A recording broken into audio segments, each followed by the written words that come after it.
So before we get into the actual agenda, I just want to sort of context us and root us in what we're talking about here. So there are about 4,140 colleges and universities in the US.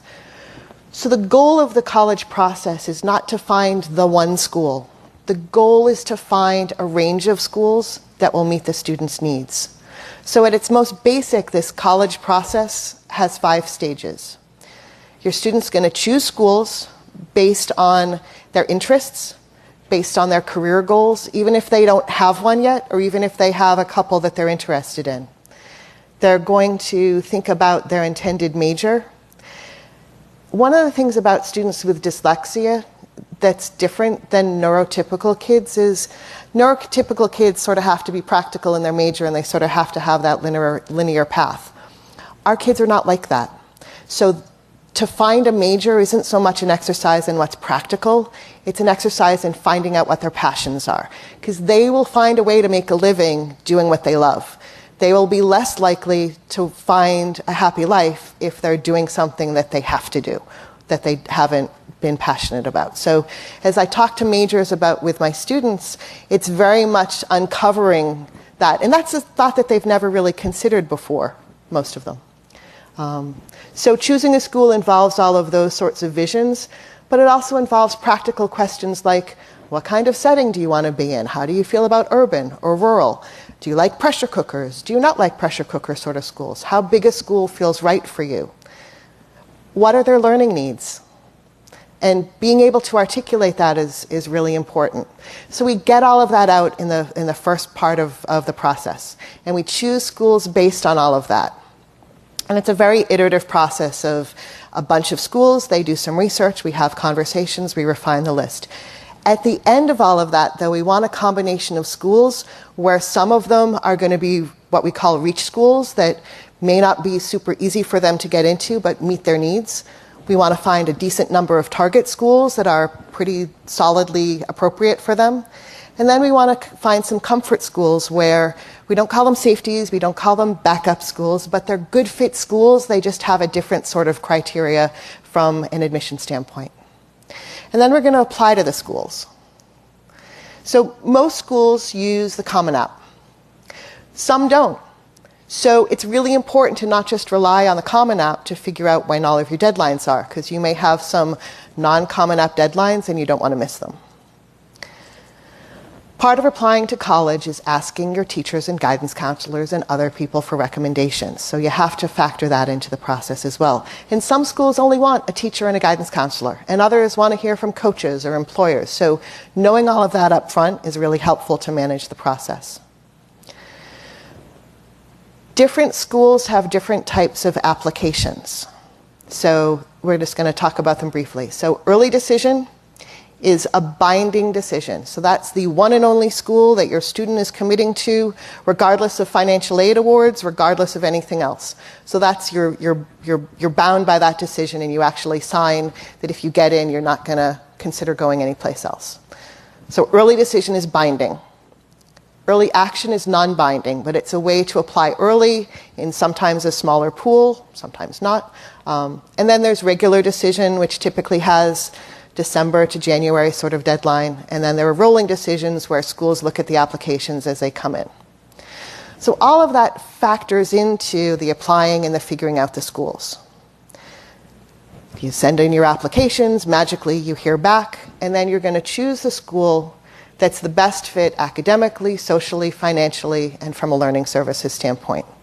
And we're going to spend some time talking later about requesting accommodations.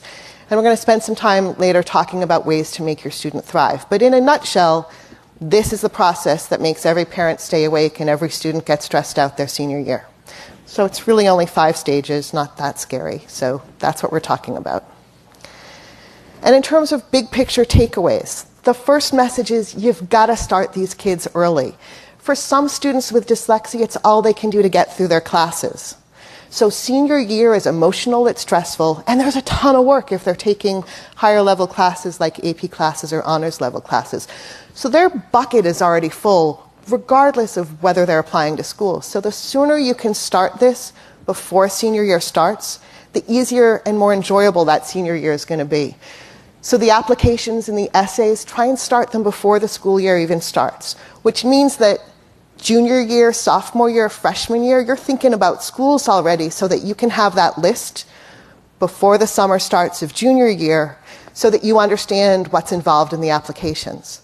You don't want to find that perfect school on September 15th and find out that their supplemental essays are, there are 8 of them, and they're all really hard and they have nothing to do with your Common App essay. So the more planning you can put in place before senior year starts, the easier this process is going to be, and the greater the likelihood that they're going to get someplace that actually is going to meet their needs. So start it early. This has to be student-driven. You are not going to school as the parent. You are not going to the school as the guidance counselor. This is the student's journey, and part of demonstrating that they're ready for college is being able to drive this process.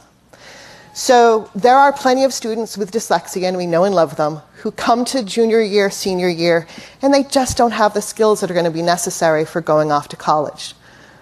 They have other options. They have work, they have gap years, they have other sorts of programs. So we're going to set those students aside as much as we know and love them, and we're talking for the rest of today about the students who are ready to go on to college. And make it fun. Are there any parents in the room? Okay, so you are going to get to a school someday where you have driven 6 hours to visit this school, and your kid is going to look at the school and look at you and say, I don't want to get out of the car. Trust me, it happened to me with 4 kids so far, and I'm expecting it with the other 2. But you have to make it fun, because they're going to be off at school, and you're going to miss them crazy once they are. So as much as possible, this process should be fun for you, but it also needs to be fun for your student. So these are the 3 takeaways. If you learn nothing else today, these are the things you need to remember. Start early, let your student drive it, and make it fun. So now we're going to get into the meat of the day. We're going to talk about what's the right kind of school. We're going to talk about standardized tests, which how many people's heartbeat started to get a little accelerated when we mentioned just standardized tests. So some people are really happy because their kids could do great, and other people it's the bane of their existence. So we're going to give you some suggestions for making that manageable. We're going to talk about how your student, who we know dyslexic kids have amazing skills, and how to build those skills into the process of applying so that you can showcase them. We're going to talk about when a student should disclose their dyslexia, and there's not one answer, so there'll be some information about that. How many people get stressed when they think about their kids writing 1 essay? Multiple essays. So we're going to give you some suggestions for telling their stories via the essays. And we're going to talk about some suggestions for transitioning successfully, because remember, at the end of all of this, our goal is to have them thriving and happy and engaged in college, and not living in your basement playing video games. So sometimes I get calls from parents and they say, my son is dyslexic. Where should they go to school? And there's no one school for every student with dyslexia. But in general, we can sort of think about schools in 3 different categories. There are schools that offer academic support, tutoring, and accommodations. There are schools that offer comprehensive programs, and then there are specialized colleges. So we're going to look at each of these in detail. To be honest, most students that I work with have a list of a combination of these. It's not like they only look at specialized schools, because that would be pretty much 2. It's not like they only look at comprehensive programs, because all of those other interests and key criteria aren't universal in all of those schools. So part of that's making an informed decision, and it's usually a blend of all 3 of these. So the good news is that almost every college, sorry it says every because I'm feeling hopeful, but almost every college and university offers some sort of academic support and tutoring. Colleges right now are really sensitive to 2 things: their retention rate, so how many kids come back after freshman year, and their graduation rate, how many kids actually graduate from their programs. So because of that, a lot of schools, whether you have a disability or not, they're providing access to things like student-driven tutoring, math and writing centers, workshops on study skills and time management skills. You don't need to have a disability to take advantage of any of these services on a college campus. And I have to tell you, they're some of the most underutilized services on most college campuses. So the staff are eager to work with students to help them succeed. How many people think that their student with dyslexia just needs some academic support and tutoring? That's awesome. Congratulations. For some of you who didn't raise your hands, you might be thinking, oh my gosh, they're going to flunk out after a semester if that's all they're getting. And that's fine, because most schools also offer accommodations. In order to get the accommodations, a student has to disclose their disability. And we're going to talk about this in more detail. But just know that there are a lot of schools. Most of those 4,000 schools have these levels of supports. So again, if you're thinking, oh, jeepers, my kid's not in that category and they need something else, don't worry, we're going to go on to the next slide. So a lot of schools are finding that students get to their campus without all of the requisite skills to be successful. So schools in varying sizes, varying competitiveness, have built comprehensive programs. So these vary from school to school, so I'm not going to say that they're all the same, because they're not. But in general, these programs have a couple of things universal. Most of them have separate application and fees, which means that you're paying additional tuition to have your student be part of the program. It also means that they have to complete a separate application. Most of them require the student to disclose and provide testing as part of the application process. These programs tend to be separate from the academic support or disability office on campus. Some of them offer special classes. For example, American in their freshman year has a separate writing class that all the students in their program have to take. A lot of them have professional tutors, so rather than getting tutoring services from students who did really well in the class last semester or grad students, these are professional tutors. Their professional credentials may vary, but they tend to be a higher level tutor than what you get at some of the other schools. So, when we think about comprehensive programs, and some of the schools on here, I'm not going to go through them, but American, there's the University of Arizona, Marist College, University of Denver, UConn, Lynn, Southern Oregon. So they vary in size, they vary in all sorts of things. So how many of you are looking at this sort of comprehensive program and thinking that that might be a good fit for your student? Some more hands, awesome. Have no fear if you're still not feeling comfortable about this. We've got some more options. So there are also schools that are specially designed for students with dyslexia and other learning disabilities, including Landmark School, which is a 2-year program, 468 undergrads and 4 majors. Beacon College in Florida is a 4-year program with 314 students with 8 majors. So these are awesome programs for students who are not yet really well remediated, or who are new to their diagnosis, or who have other weak skills like executive functioning, anxiety, and all of those other things that make it hard to be successful. So the important thing here is you have 3 different levels of schools that you can be looking at with your students. Okay, standardized tests. First and foremost, both the SAT and the ACT have practice tests online. Please do not waste your students' time going to take both tests in a test center and figure out from there which one they're going to focus on. Have them stay at home in their comfy, cozy PJs. Have them take a practice test. They get the results right away. There are no accommodations, so you have to sort of factor that in, but it gives them immediate feedback and a sense of the tests so that they can figure out which one feels better, which one did they score better on. The new SAT has been with us for a little while, so most of the students now will just be taking the new SAT. And there are a lot of differences between them, so I'm not going to try and get into those weeds. I'm happy to do that later if there's a question. But in general, SAT and ACT are similar. They're time tests, even if you take them with accommodations and get extra time. The scores are different. The type of questions are different. So it's really important to try and focus on one. We want to use a student's time wisely. Start with the practice tests sophomore year. Junior year is fine too. Senior year makes my heart skip a little bit because that's really close, especially if you're looking at those November 1st deadlines. So there are some students with dyslexia who, for whatever reason, do really well on standardized tests, and that's awesome. Have them take the test, have them share their scores, have that be part of the profile that the admission team reviews. How many people here have those students who are less fortunate and do really horribly on standardized tests? There's a growing number of schools that are test optional. I think a lot of research that's coming out is finding that standardized test scores are not an accurate measurement of future success. If you are one of these brilliant dyslexic students that tank standardized tests no matter how many accommodations, no matter how many tutors, no matter how many times you take the tests, look at the test optional schools and think about whether or not those would meet all of your other criteria.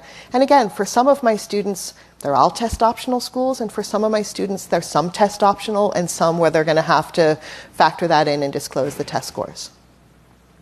So we can come back to it if there are more questions, but just in general, yes, go ahead. How do you find the ones that are test optional? That website will give an alphabetical list of all the test optional schools. Fairtest.org. Okay. Yep, absolutely. So, your student does not have to disclose during any part of this process. So raise your hand if you think a student should disclose every time they go on a college campus and go on a tour. Yeah, that college tour is probably some kid who has no concept of what they're even saying, so it's probably best to not disclose during the college tour. However, if you're on a college campus, meet with the people in the Learning Services Department, meet with the people in the Disability Office, and get some information about how they support students with dyslexia. Those meetings have to be set up in advance, so a little bit of planning goes a long way. But that will give you a great sense not only of what the school vibe is like, but also what the supports on that campus are like. For students who appear, I'm going to say this lovingly, non-dyslexic in their application. They have solid standardized scores, they've taken rigorous classes, they've done well in those classes, they've done all of that, and their entire Common App application does not scream, I'm dyslexic and I'm different. Those students may choose to not disclose during the application process, and that's fine. There are plenty of other times that they can disclose later. If a student is not that student, and instead of is a student who started high school with a lot of academic support, didn't take a foreign language, hasn't taken any AP classes, or has horrible standardized test scores, but they really want to go to a school that requires them, you're going to want to disclose as part of the application so that that admissions team has an opportunity to look at that student holistically. That does not mean that the essay has to be about their disability. It means that they have a few sentences and the additional information on the Common App that says, I was diagnosed with dyslexia when I was in 2nd grade. I've worked really hard to remediate, and I'm able to do these things well, but despite my best efforts, I stink at taking standardized tests. They don't reflect what I know, they don't reflect my ability, and I know how to self-advocate, and I'm confident that I'll be a success at your school. Done. Done.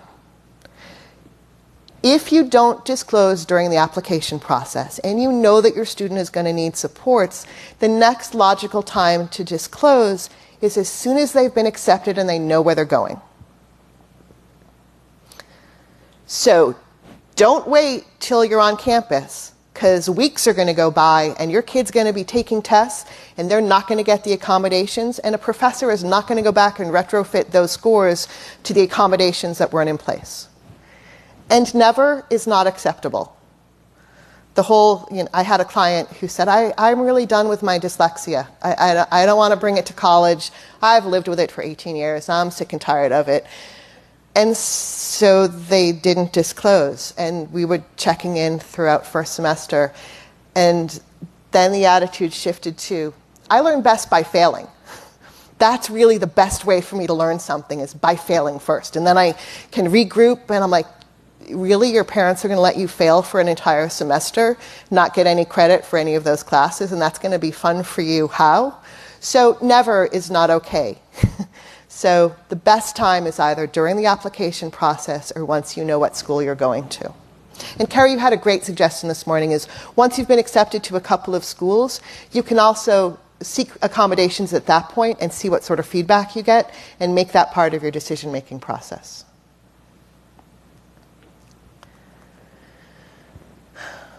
As part of the application process, some colleges offer interviews. And For a lot of students with dyslexia, what they look like on paper and what they look like in person are two completely different kiddos. So for some schools, they offer interviews. There are informative interviews where the purpose of the interview is just to give the kid a sense of the school. Those are nice, but they're not really vital because it's not going to count toward anything. There are some colleges that have evaluative interviews. So the results of those interviews go into the student's file and get counted as part of their admission information. If you have a student that is really great at presenting themselves, they're engaging, they're social, they're friendly, they can talk to anybody, they're charming, they're witty, they have awesome stories. If you're looking at a school that's evaluative, make sure they go on an interview because they can sell themselves so well that that really can set them apart. And then there are plenty of schools that, because of the number of students that they have applying, they don't offer interviews, and that's okay too. But even here, we're going to talk about other ways to showcase the skills. So, how many of your students have a special talent? Band, art, performing arts, dance, jobs, careers, stories, anything like that. In the Common App, there's an opportunity that a lot of schools have of submitting videos or portfolios. If your student has an exceptional talent, make the time in the process to do those. Make the video. Have them record a video of them at their job. Have them record a video of them doing their community service. It just brings that student to life. And as we know, a lot of our kids are sometimes flat on paper, but they're vibrant when you see them in action. If they know that they want to study something specific and they've had a passion since, third grade and it's been consistent since then, have them reach out to the department head. Have them see if they can do an interview with a department head while they're on campus. It's not going to be the thing that gets them into a school, but it's certainly going to get them more recognized, especially at small schools, than they would otherwise. How many of your students are student athletes? That might be going through the recruiting process. So I'm not going to go in because we could talk for hours just about recruiting. But have them complete the recruiting forms as soon as possible once schools start bubbling up to be interest. If they're going to be on campus, have them reach out to the coaches.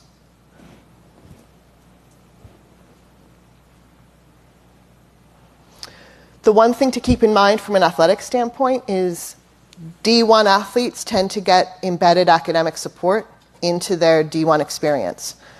D3 students have a better balance of academics and school, but they tend not to have the same level of supports. And clubs are actually sometimes more work than a D1 school because they're not only being an athlete, they're managing the club as well. So the essays. Sadly, very few schools are essay optional. Too many people go into the Common App, look at the 5 prompts, say, okay, I'm going to pick one prompt and I'm going to write something about this. Chuck the prompts. Have your student tell a story that only they can tell. It doesn't have to be about their disability, but it should be a story that they are the only person that can tell this story with truth. So I'll give you some examples. I had a student with dyslexia who spent summers working as a lifeguard, was captain of their cross-country team, and was in a race, and was pretty far out in front, and saw a student from another team collapse in the woods. She used her lifeguarding skills to stop, do triage, stay with a student collapsed, while 50 other runners ran by. And the essay was really about how her lifeguard training prepared her not to win a race, but to make a difference in somebody else's life. Not about her dyslexia, didn't mention it at all, but it was really powerful and amazing, and she was the only person on that race who stopped. I had another student who had an ongoing illness that forced her to have a lot of surgeries, and she was in a wheelchair for part of her time in school, and it was reflecting about how she felt being the student in a wheelchair and the tenacity that going through that process a couple of times through her 12 years of public school taught her. I had another student who reflected on their friend's suicide and how that loss propelled them into a certain field of study and why that was important to them. So these are stories. Our kids are great at stories. They may not be great at writing, but they can tell stories really well. So make sure that they use that as part of their process. So most schools on the Common App are going to have one of those 5 questions. Have them tell a story. I guarantee any story they can tell will fit into one of those categories just fine. The other thing to keep in mind is that some schools also require supplemental essays. So make sure that they know as they're looking at schools which ones require those, how many they require, and what those are like. Some of them are 50 words, some of them are 250 words. And these essays are hard. Our kids are not always gifted writers, so it takes a lot of time to make sure that they're written, make sure that they're spelled, make sure that they're proofread. So it's really important to make sure that there's time in their schedule to get these done well. So any questions about the essays? It's a ton of work. They tell amazing stories, but they need the time to do it. So our kids submitted their applications, they've gotten accepted, they've made their choice, and they're spending the summer home with you, and you're thinking, my kid's going off to college in a couple of months. What's that going to look like?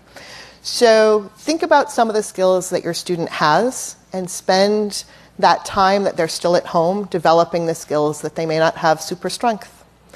So do they make good decisions socially? Do they make good decisions academically? Were they able to drive the college search? Can they self-advocate? Can they articulate their own needs? How many of your kids do their own laundry? Those of you who do not have your hands raised, guess what they are doing that summer before they go off to college? Can they clean their own room? Can they make their own meals? Nobody wants to have the roommate that's incapable of taking care of themselves. I had a student who was 12 hours away from home, and every week she would call and go nuts because her roommates never did the dishes, never took out the trash, and her goal in college her freshman year was not to take care of other kids and empty their trash, but she was a neat freak, so she couldn't stand to have the stuff there. So it would be wonderful if all students who went off to college had basic life skills like that. Do they know how to ask for help? If they get into a complete mess, can they ask for help, and can they ask help from people who can actually help them solve the problem? So summer, before they go off to college, dishes, laundry, cleaning, meal making, planning things. And when they're at college, you are not going to be calling their professors. Their professors are not going to talk to you. They are not going to want to talk to you. They're not going to be forthcoming if you call them, and you're not doing your kids any great service. But you can check in with your kids, and you can see how they're doing with their self-advocating and self-motivation. I had a student in his first semester, far away from home again, say, it took me a couple of weeks to realize that even though I had a lot of time, I should probably spend that time studying instead of finding my friends who have the gaming systems in their room. Amazing. That's a great idea. Nobody, not their roommate, not their professors, not their advisors, not their friends, not anyone, is going to knock on their door at night and say, honey, are you studying? Did you get that work done? They have to own it, or they're going to crash and burn. So they have to be self-motivated. They have to be willing to use the supports. All the amazing programs on an amazing campus only work so well if the student never uses them. And a lot of professors will say, I have office hours every single week. I can work and have a meaningful impact on a student who comes to see me every single week. I can't do much if it's the week before the final, and they're finally making an appearance in my office hours asking me about what I covered in the semester. Some professors will even go so far as to say, if I've had a kid coming to work with me and I know they're busting their gut all semester, and I have a kid who never shows up, and their grades are about the same at the end of the semester, and like a half a point would bring them up to a B or an A, well, which kid am I going to give the benefit of the doubt to? The kid that's been working with me the entire year, who's shown me that they want to do well, versus the kid who, I don't know him from Adam or Eve. So our kids are really good at forming relationships with people, and this is an ideal opportunity for them to use that skill to make connections with their professors.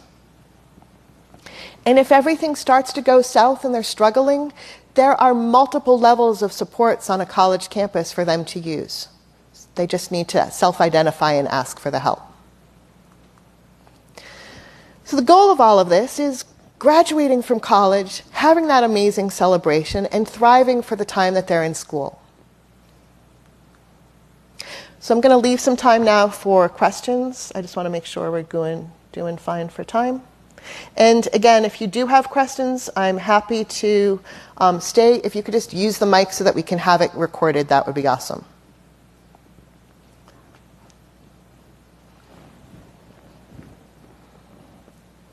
Thank you. So I have two questions. The first is about a gap year. Mm-hmm. So my dyslexic son is now in 7th grade, but I think it was literally 4th or 5th grade when he started telling me he was taking a gap year. So just needs a break from school. So I want to know how that factors in and how schools interpret that and what that even means. What are kids supposed to be doing? Because he thinks he's just going to be playing Minecraft for a year, which that's not what a gap year is. And then the second question is how, if you should be looking for a certain kind of school, obviously, you know, within the parameters that their major, the thing they might want to study is there, but are there certain tip-offs when you're looking at schools to read between the lines of, is this really going to be an accommodating school or not? So, great questions, thank you. So the answer to the gap year is there are two ways to do a gap year. One is to not apply to schools, do the gap year, wait and apply for schools during the gap year, which if you have a student with organizational issues or motivational issues is really hard, because if they're not playing Minecraft and they're off having an amazing experience doing a service trip or traveling or doing community service or, you know, doing something meaningful, taking time away from that meaningful experience to apply to colleges kind of stinks. So what I usually recommend is you go through the application process when you're in high school, you get accepted, you choose the school, and you defer for a year, which most schools will let you do. Go off and have that amazing experience, and then come back knowing when your start date is and knowing where you're going so that all of that stress is gone. But they have that maturity, they have that worldview, they have that experience to consider. And the other is, you know, sort of what to look for. It really varies by student. I wish I could say there's a magic, you know, thing that you can look for. But I've had students look at, you know, Marist College, which has a great program, and come back saying, there's nothing going on the weekends, it's boring, I can't stand it. And I've had other students go there and say, I absolutely love this school and I can see myself there. So unfortunately, just like the IEP process is individualized, the college search is as well. Does that answer your questions? Awesome. Hi, thank you very much. You're welcome. I'm wondering about test prep, and if there's any companies that specialize in test prep for kids with dyslexia or ADHD or both, or I know a lot about the accommodations and that process, but I'm just wondering about preparing our kids for taking that test, and if there's specific things that any companies use or that any resources that are available. So there are a number of local and national test prep companies. I don't know of any that specialize on students with dyslexia or learning differences, but most good test prep companies are going to have the student do a test, a sort of trial test, identify the types of questions that they didn't do well on, and then target the tutoring or intervention to those sorts of questions. And some of it is just helping them understand what a question really means and being able to read them and understand what they're asking for. The test companies will say they have 20% increase in scores. It really depends on the student. I mean, I have some students that I will say you're so close and you could have an amazing test score, and if you worked with a tutor for 6 months, we could probably have a really good impact. So let's make that investment. And I have other kids that are like, let's just look at the test optional, or let's sort of call a spade and say this is not a good investment of your time or your parents' money, and we're going to take another route around this. So again, I'm sorry, it's really based on the student. And part of it's their own motivation. There are some kids who are like, I will work with that tutor every week because I want to get better, and there are others who are like, no. So knowing that too is important. Thank you. You're welcome.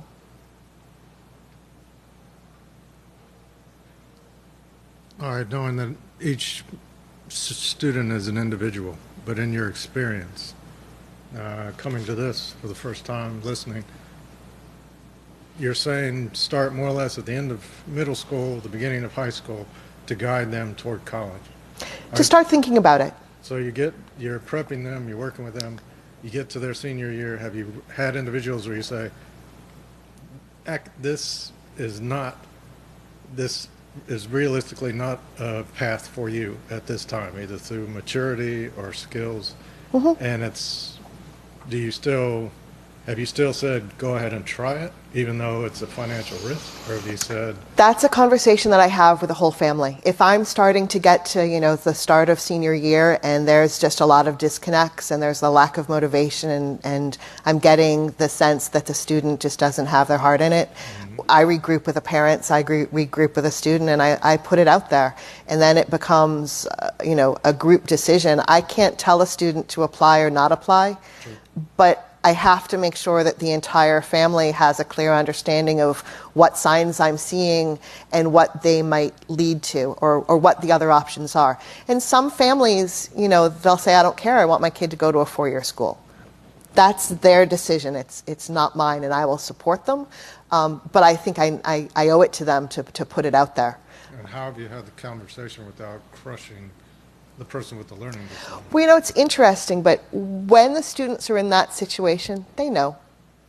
It's very rare that I have that conversation with a family, and the kid's like, I had no idea. I was right there with you working my butt off, and I'm completely on board for school. Sometimes they're really relieved that I'm bringing up the subject because they haven't been able to find the words or the courage to say that to the parents. And that's a hard conversation to say with a mom and dad who have always set that as an expectation. So sometimes my raising it, I'm the fall guy, not the kid. I hope that helps. Hello. Hi. So I have 2 questions. Sure. I have, my son is a freshman in high school, and he's my dyslexic one. I have a senior in high school, so I just went through the entire college application process, and then we've heard back. She was my easy kid. She was my honors kid. We're not having a problem getting into college. But my son, who's incredibly bright, but I am extremely stressed that about him getting into college. And part of that has to do with, my first question is about his high school curriculum. So he is kind of the classic dumped into the special ed category. I'm fighting with the schools because he's clearly being under challenged. But if I don't win on that, we don't go private or whatnot, is he going to be at a disadvantage because he's just had all what we call academic, I think, classes? So we're like academic, advanced, honors. Even if his grades are good, is he still going to be okay if his test scores are kind of okay? Does it just depend on the school? There are, in those 4,000 or so schools that will accept him with those sorts of classes. So it's going to be completely different than what your daughter probably went through, but there will be schools out there for him. Okay. Harvard may not be calling him. I'm not expecting him to go to Harvard. which isn't to say he couldn't do great at Harvard if he found a passion and got the supports. And I think that's one thing that's really important about our students is a lot of their grades and the rigor is not a function of their ability or potential. It's a function of the reality of a broken school system. So helping students understand that, and they're working an uphill battle where your daughter was breezing in full sails. He's tacking in a storm, and that's hard. And you have to sort of acknowledge that in the process. There are obstacles that our kids face in the college process with that sort of experience that are different than neurotypical kids, and it's not fair and it's not right, but it is what it is. When I say start in freshman year, I don't mean start the application process, but when I have families going on vacations, there are usually a school near wherever you go on vacation.